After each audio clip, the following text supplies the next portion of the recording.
Bonjour, donc nous allons continuer notre travail sur le livre Maths et Matrices. Alors c'est un wikibook. On va travailler dans propriétés et applications, produits scalaires et pseudo-inverse. Donc on va voir la fonction pseudo-inverse. Alors on va commencer par le premier exemple. Alors il faut savoir qu'il y a deux versions de la fonction pseudo-inverse. Il y en a une quand il y a plus de lignes que de colonnes et il y a une deuxième quand il y a plus de colonnes que de lignes. Donc on va voir la première.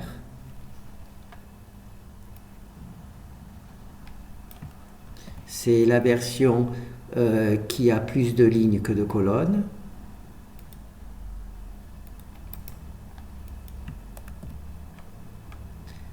Alors, on va lancer. Voilà, donc on a plus de lignes que de colonnes. On trouve une fonction, une matrice qui s'appelle pseudo-inverse. Vous voyez, elle n'est pas carrée. La matrice A n'est pas carrée. La matrice pseudo-inverse n'est pas carrée. Mais quand on multiplie la matrice pseudo-inverse par A, on obtient la matrice identité. C'est pour ça qu'on dit que la matrice pseudo-inverse, on l'appelle pseudo-inverse puisqu'elle fait un peu le travail de la matrice inverse. Par contre, il faut obligatoirement multiplier la matrice pseudo-inverse par la gauche dans ce type de matrice. Quand nous allons voir, on va voir tout de suite le deuxième. Bon, là, on va faire quelques exemples. Voilà. Donc là, on voit la première version, c'est par la gauche. Maintenant, on va juste voir la deuxième version par la droite.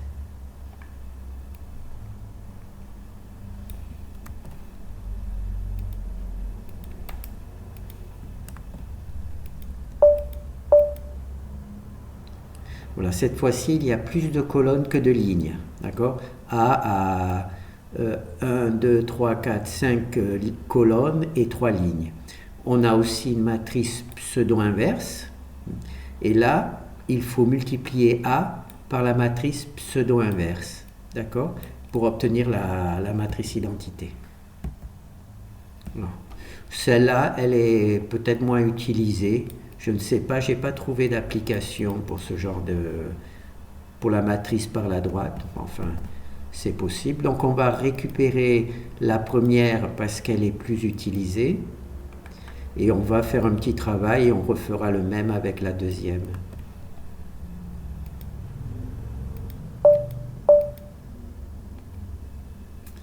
Alors ici, vous avez donc une matrice A. Et ici, on a calculé, eh bien, je me suis trompé, je n'ai pas pris la bonne. J'ai pas pris la bonne.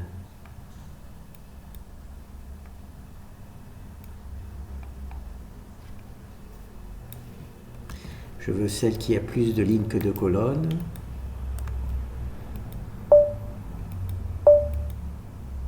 Voilà. Voilà, donc là c'est notre matrice qui a plus de lignes que de colonnes. Bon, elle permet de résoudre un certain nombre de problèmes, on verra ça tout à l'heure. Et là, bon, ben, on va voir. Alors, ce que je voulais montrer, vous voyez, là, on a pris des valeurs qui sont entre moins 9 et plus 9. D'accord? Il n'y a pas de problème. Maintenant, si je change les valeurs, je vais ici mettre 99.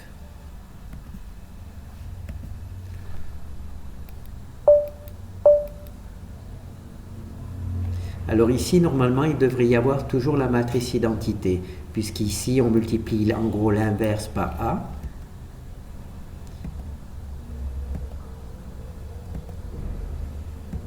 Alors normalement, il devrait y avoir des erreurs. Bon, elle ne veut pas faire des erreurs, donc je vais simplement augmenter la valeur. Je vais mettre ici 900. Donc là, ça fait des valeurs entre moins 999 et plus 999. Voyez, là la matrice identité a été détruite. Là elle a encore été détruite.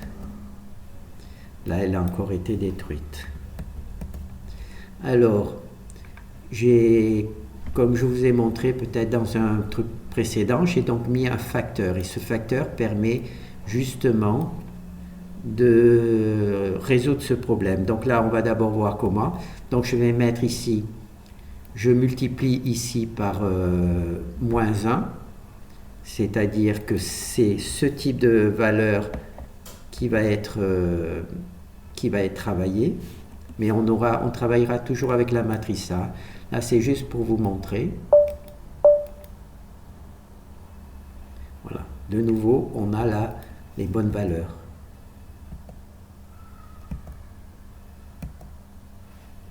Alors maintenant, je vais remettre à 0 ici. Donc 0, ça veut dire que je multiplie par 1. Et 1, ça veut dire que je multiplie par 1,0. Voilà.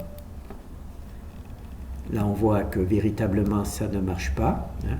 Enfin, ça marche de temps en temps. Voilà, pas de chance. Voilà. Et on voit que régulièrement, ça ne marche pas. Maintenant, ici, je vais mettre 1. Normalement, j'aurais dû mettre 2. Mais ça, voilà. Donc là, 1. Ah, ça, voilà. J'aurais dû mettre 2 pour... Simplement, j'ai de la chance.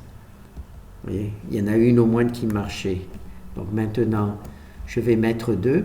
Comme j'ai rajouté deux chiffres après le 9, normalement, pour que ça fonctionne bien, il faut que je mette 2 chiffres là.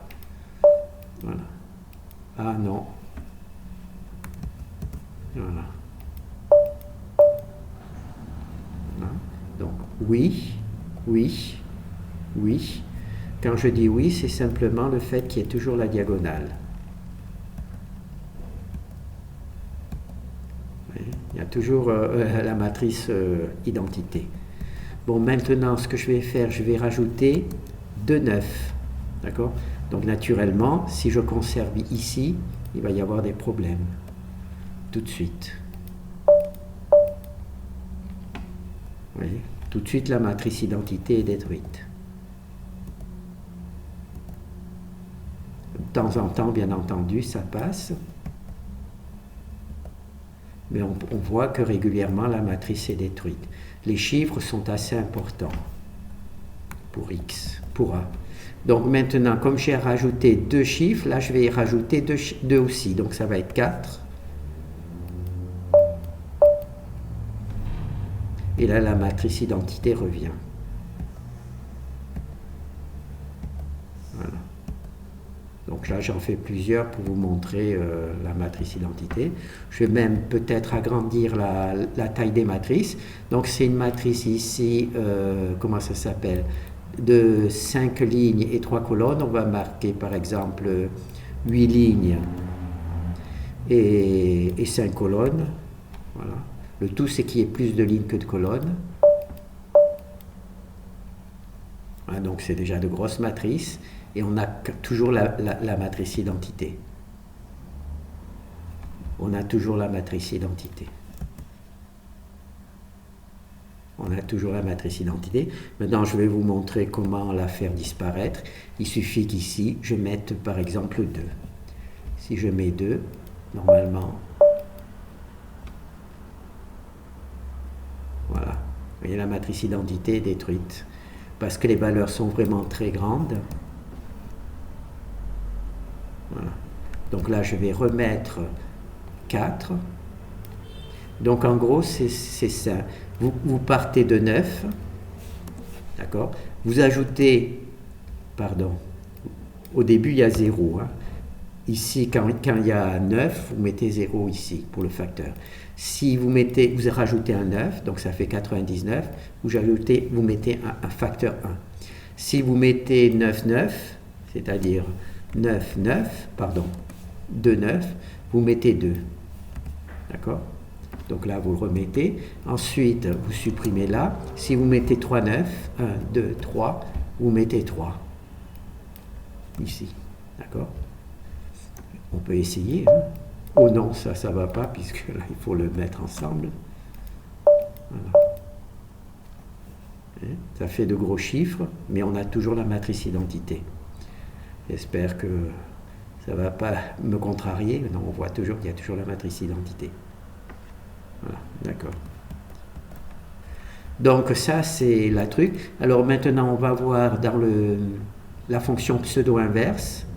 Alors, comme je vous ai dit, je ne sais pas où se trouve cette fonction, d'accord? Donc je vais mettre un x virgule, j'ajoute, pardon, voilà. J'ajoute un paramètre, et quand je vais compiler le travail, il va me dire que ça ne va pas, que j'ai fait une erreur de paramètre, donc je peux l'enlever. Et là, il me donne l'adresse où se trouve, voilà, c'est ici que se trouve la pseudo-inverse. Alors le facteur ici, le facteur E, ne se trouve que ici, d'accord? Et alors où tu es? C'est uniquement, on a besoin d'introduire un facteur uniquement pour ces deux fonctions, d'accord? Ici, AT, c'est A multiplié par le facteur. Voilà. C'est A multiplié par le facteur qui nous donne A, et ensuite ici on prend AT. D'accord? On prend ici AT. Donc,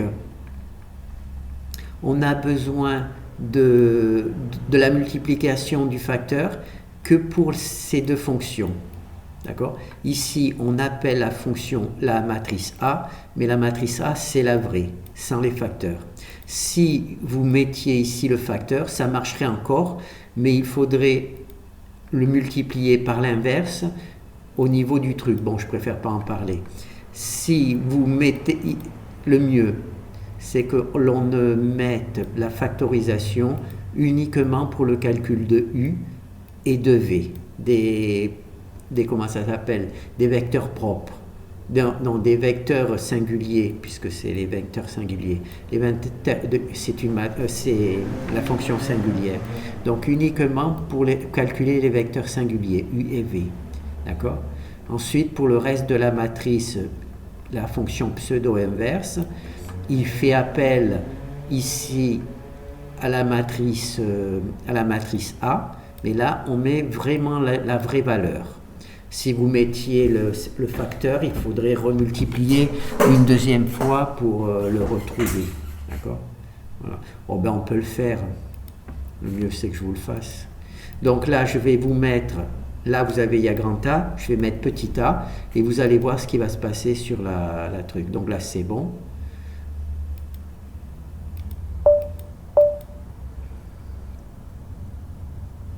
Voilà. Il y a toujours, comme j'ai multiplié, vous avez vu le facteur c'est 3, d'accord? Et bien on a toujours la matrice identité, simplement elle est multipliée par 1000. Et elle a été multipliée par 1000, bon je vais en faire plusieurs. Voilà.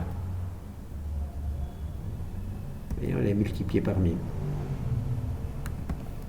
Elle a été multipliée par 1000 parce que je vous ai dit ici, au lieu d'utiliser A, c'est la valeur ici où on multiplie par le facteur grand A, on multiplie la matrice grand A par le facteur E, on obtient petit a. Et si vous mettez petit a ici, vous serez obligé, en gros, pour faire disparaître et retrouver un, il faut remultiplier la matrice, la pseudo-inverse. D'accord? Donc ça ne sert à rien. Pour éviter ça, il suffit de ne mettre la matrice multipliée par un facteur uniquement pour calculer les vecteurs singuliers.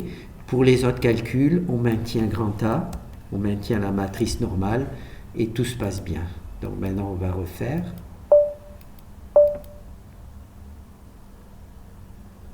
Voilà, là on obtient bien toujours nos trucs. Voilà. Bon là c'est un peu le bordel parce que j'ai pas rangé j'ai agrandi la taille sans. On peut remettre. Donc là il y a 10 colonnes, donc on va en mettre par 6 avec 6 colonnes.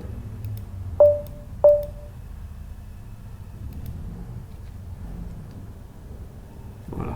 Donc là on les range bien. D'accord. Parce qu'au départ j'avais fait 3 colonnes, enfin très peu de colonnes. Et là, quand j'en ai fait un peu plus, j'aurais dû ranger. D'accord. Donc là, c'est bon. Donc là, on a vu comment les choses se passent. Alors, notre fonction pseudo-inverse s'appelle pseudo-Rn, parce que c'est le nombre de lignes qui compte, là c'est le truc. Donc maintenant on va voir la même chose, mais avec la matrice, pardon, c'est pas ça, avec la version, voilà.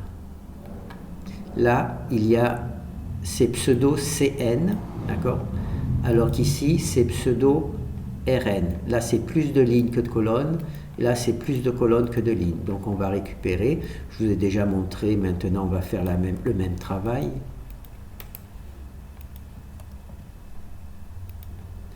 Donc là, on va relancer, voir ce qui se passe. Voilà. Donc là, il y a plus de colonnes que de lignes. D'accord, dans cet exemple. Voilà. On va faire la même chose. Alors, ici, il y a 9. Donc, je vais rajouter un 9. Et on va voir si ça plante. Non, pas de chance. J'aurais bien aimé qu'il y ait au moins une qui... Sinon, ça ne sert à rien. Donc, là aussi, ça passe bien. Donc, là, je vais rajouter de 9. Mais normalement, si on rajoute un 9, normalement, il faut mettre un là. Mais comme là, ça veut pas, ça marche trop bien, là, c'est sûr que ça va planter. Planter dans le sens où la matrice identité n'apparaît plus. Voilà, et là, la matrice identité n'apparaît plus.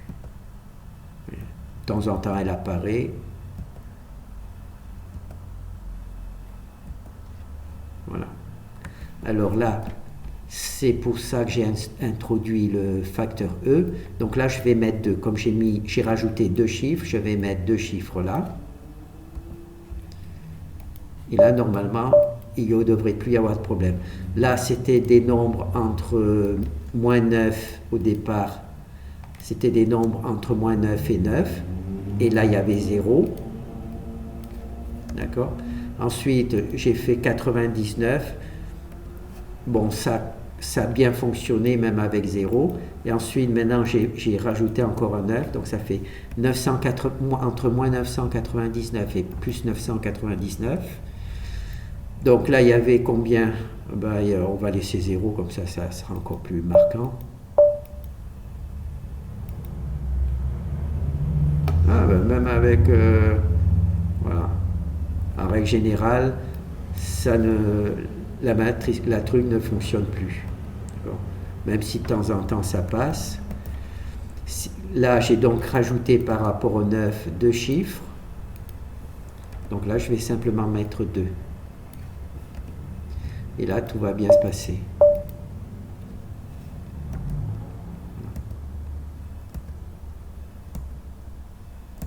Oui. Donc là, tout va bien se passer. Maintenant, ce que je vais faire, je vais rajouter... Donc là, j'ai rajouté 2 chiffres. 1, 2. Je vais rajouter 4. Voilà, 4 chiffres. Et je vais laisser 2.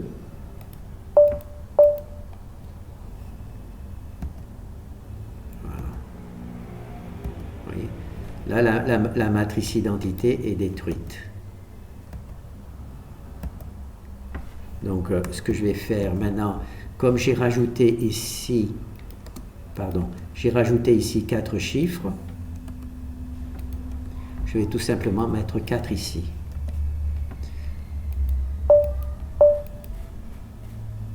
Et là, tout va bien.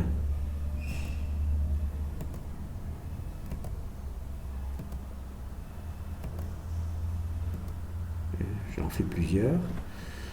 Alors je vais agrandir un petit peu les matrices. Donc là on a 3 lignes et 5 colonnes. Bon, ben on va mettre 10 colonnes, même si ça sera mal affiché. Et ici on va mettre allez, 7 lignes. Donc là on va faire par 4 ou par 4, non par 6. Par 6, ici aussi par 6, comme ça on va voir ces trucs, ben ici aussi par 6.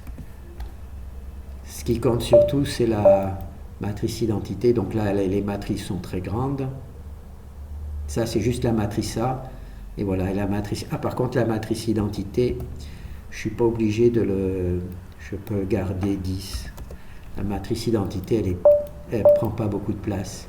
Donc là, la matrice A, elle est sur deux trucs. Là, c'est juste la matrice A. Hein. Là, c'est la matrice pseudo-inverse. Et là, c'est la matrice que l'on a multipliée. On voit que c'est toujours la même. La matrice identité, malgré le fait qu'il y a beaucoup de nombres. Vous voyez, toujours la même. Voilà. Donc maintenant, je vais juste remettre 2 pour vous montrer que quand il n'y a pas 4 chiffres, oh peut-être on va mettre, on va laisser, non on va mettre 2 mais on va mettre 6 chiffres. Comme ça vous allez voir si avec 6 chiffres. Alors 2, 4, donc il faut rajouter 2. 1, 2. Voilà. Voilà. Voilà, donc là, c'est des valeurs assez grandes avec 6 chiffres. Et donc là, on voit naturellement que la matrice identité est détruite. J'ai augmenté le nombre de chiffres, mais je n'ai pas augmenté le nombre de coefficients. Donc là, comme j'ai rajouté 6 chiffres, eh bien, tout simplement, je vais rajouter un 6 ici. Et je vais lancer.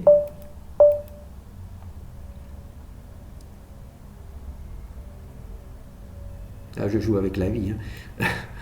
Là, la matrice identité est bonne.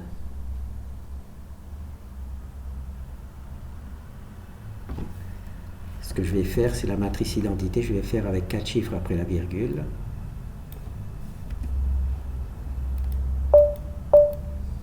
Voilà. Donc là, c'est bon. Vous voyez, avec 4 chiffres après la virgule, la matrice identité est correcte.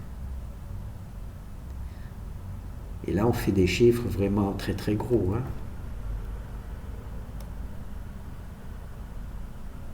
Voilà.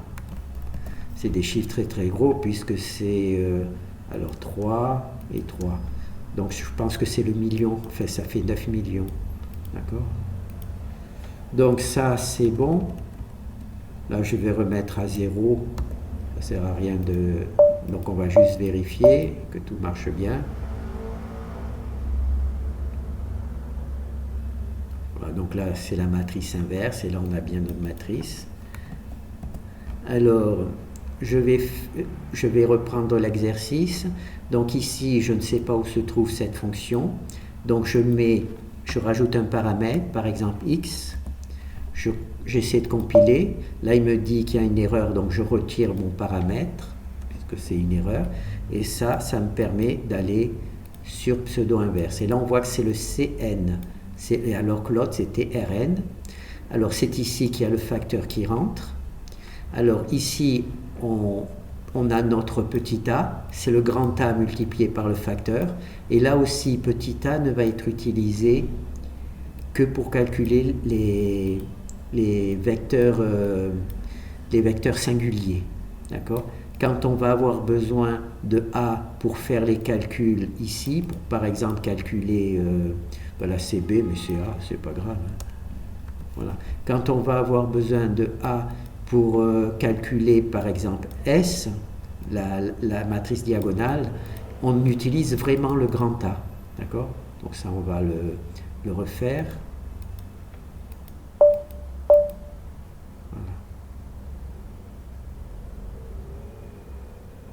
Ah non, il faut que je mette des valeurs 9, allez 3. Vous allez comprendre pourquoi j'ai besoin de ça.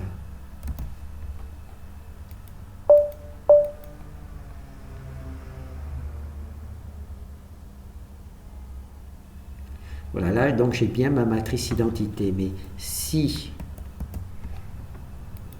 ici, au lieu de mettre grand A, je mets petit a, c'est-à-dire directement la matrice qui a été multipliée par un scalaire, là, je vais avoir une petite erreur. Cette petite erreur m'indique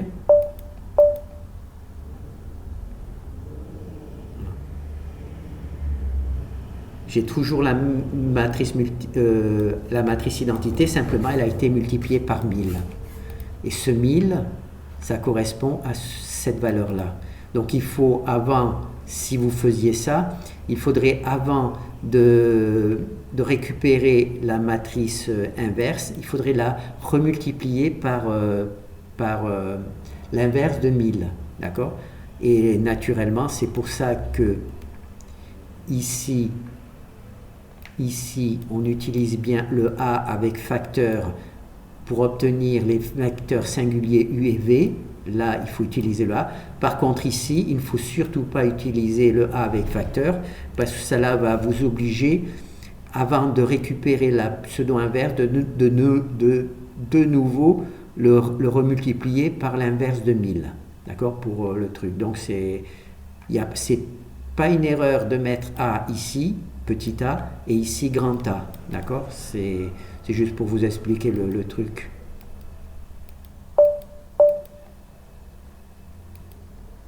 Voilà. Donc là, on va revoir que tout se passe bien.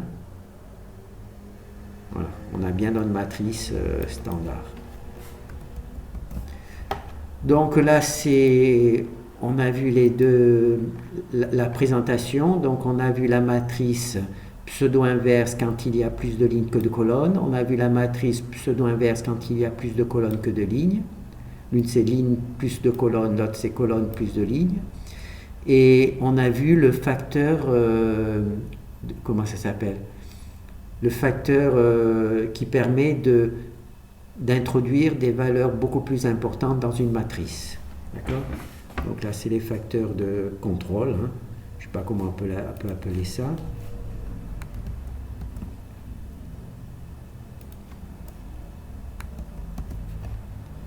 Et voilà. Donc ensuite, eh ben, on va voir la deuxième partie dans une deuxième vidéo. Je pense que là, ça sera déjà pas mal. Merci.